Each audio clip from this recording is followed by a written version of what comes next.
কলকাতারও 500 বছর আগে একটি শহরের জন্ম হয়েছিল, যে শহরের নাম ভগবান শ্রীরামের নাম দিয়ে শুরু। হ্যাঁ, চেনা শহর শ্রীরামপুর। হুগলি নদীর পাশ ঘেঁষে যে শহর যুগ যুগ ধরে ঠায় দাঁড়িয়ে রয়েছে নিজের অপরূপ এক ঐতিহ্যশালী সৌন্দর্য নিয়ে। একসময় যে শহরের তুলো, তৈলবীজ, চিনি ও নানা ধরনের মশলা পৌঁছে যেত এশিয়া তথা ইউরোপীয় দেশগুলোতে, সেই শহরটাই শ্রীরামপুর। যে শহরের রেশম এবং সুতি শিল্পের খ্যাতি ছিল বিশ্বজুড়ে। বাংলার সবচেয়ে সমৃদ্ধশালী এক বাণিজ্য নগরী ছিল এই শহর। তবে এই শহরের নাম কিন্তু শ্রীরামপুর ছিল না।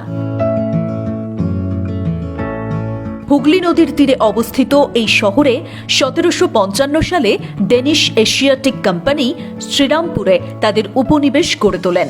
ডেনিশদের কলোনি গড়ে তোলার প্রধান কারণই ছিল শুধুমাত্র বাণিজ্যের উদ্দেশ্যে। সেই সময় ডেনিশদের এই বাণিজ্য নগরটি ডেনমার্কের রাজা ফ্রেডরিকের নাম অনুসারে ফ্রেডরিক্স নগর নামে পরিচিত ছিল। স্থানীয় ইতিহাসবিদদের মতে শ্রীরামপুর শহরের পত্তন কলকাতা উৎপত্তির 500 বছর আগে হয়েছিল।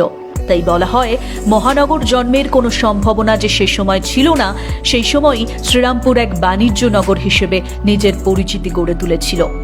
ডেনিশ রাজত্বে বৃহত্তম শহরের পরিচয় পায় এই শহর। শ্রীরামপুর শহরের অলিগলি জুড়ে ডেনিশ নির্মিত বিভিন্ন স্থাপত্যের নজির আজও রয়েছে। ভারতের ইতিহাসে শ্রীরামপুর শহর শ্রেষ্ঠ সংরক্ষিত ইউরোপিয়ান নিদর্শনাগার হিসেবেও পরিচিত। হ্যাঁ, আজও গঙ্গার হাওয়া শরীরে স্পর্শ করে। ইউরোপিয়ান পুরনো বিল্ডিংগুলো দেখতে দেখতে এক মুহূর্তে যেন কোনো স্বপ্ন নগরীতে পৌঁছে যাওয়া যায়। ভারতের প্রথম ও দ্বিতীয় পাটকল এখানেই তৈরি হয়েছিল। এশিয়ার প্রথম বিশ্ববিদ্যালয় শ্রীরামপুর বিশ্ববিদ্যালয় এবং ভারতে তৈরি হওয়া দ্বিতীয় কলেজ শ্রীরামপুর কলেজ, ভারতের প্রথম গ্রন্থাগার উইলিয়াম কেরি লাইব্রেরি এখানেই স্থাপিত হয়। এমনকি শ্রীরামপুর মিশনের প্রতিষ্ঠিত ভারতের প্রথম কাগজ কলও এই শহরে প্রতিষ্ঠা হয়। শ্রীরামপুর মাহেশের রথযাত্রা বাংলার প্রাচীনতম এবং পুরীর পরেই ভারতের দ্বিতীয় প্রাচীন রথযাত্রা। হ্যাঁ, এমনই সব ইতিহাস বয়ে নিয়ে চলেছে এই শহর। এই শহরের উল্লেখযোগ্য কিছু স্থাপত্য ও মন্দিরগুলো আকর্ষণীয়। বল্লভপুর রাধাবল্লভ মন্দির, মাহেশ জগন্নাথ মন্দির, শ্রীপুরের রাম সীতা মন্দির, চাতরা কালীশ্বর পীঠ, বল্লভপুর শ্মশান কালী মন্দির, এই সমস্ত আকর্ষণীয় জায়গা।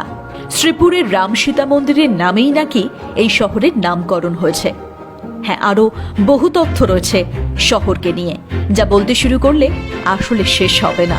আজ এটুকুই থাক ভালোবাসার শহর শ্রীরামপুরকে নিয়ে।